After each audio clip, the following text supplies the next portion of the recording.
love these gangsters in the movies who say, I know I'm going to hell, but I'm not going to change my ways. I'm having too much fun. Fucking broads. Whacking people.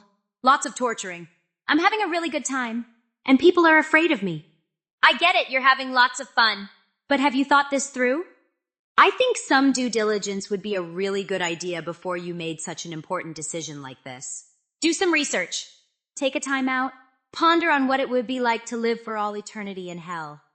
Eternity. That's a long, long time. So think about that. Make a chart in your journal with 2 columns.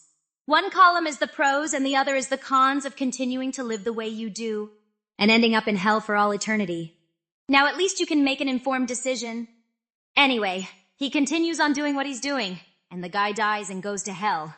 So after 1 trillion years of rolling around in boiling oil, he says to Satan, hey, I must be near the end of my sentence, right? Satan says, it's eternity, asswad. You've only been here like 1/1000th of a second. Keep fucking digging.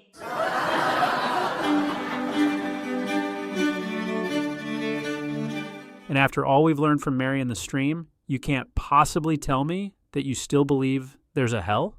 Sadly, yes. Why bother having life if you're not properly punished when it's over? I actually agree with Mr. Cow. I'm not taking any chances. I'm going to be praying like crazy when my time comes. What happens if you do some things that are forbidden by the ancient holy list? Things the woolly mammoth definitely said not to do. Your plan was to repent when you start to die. Then crack. Uh-oh. You're hit by a falling rock and you flop down dead on the spot. There's no time to repent because you didn't see the rock falling toward your head. So what happens next? Do you meet with a being of light in a pre-heavenly area so that you can explain what your intent was, which was to pray?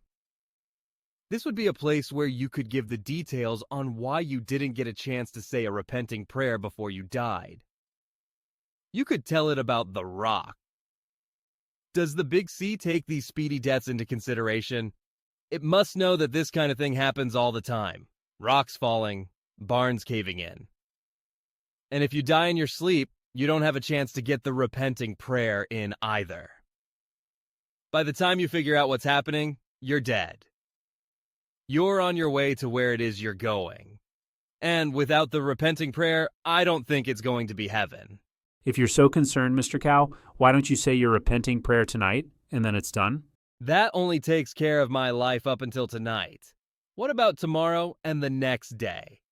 If I was hit by a falling rock tomorrow, there would still be some issues that haven't been dealt with. Why not say one big prayer that also covers the future? You can't say a repenting prayer that covers the future. A repenting prayer only counts up until the point you're saying it. That's how they work. What could you possibly do between tonight and tomorrow that would justify your going to hell? If I do something that prevents me from going to heaven, that only leaves one place. That's what happens sometimes. It's not that you deserve to go to hell, it's just that you don't deserve to go to heaven. Why don't you say one every night and then another during the day? I just don't have the time. Why do I even bother?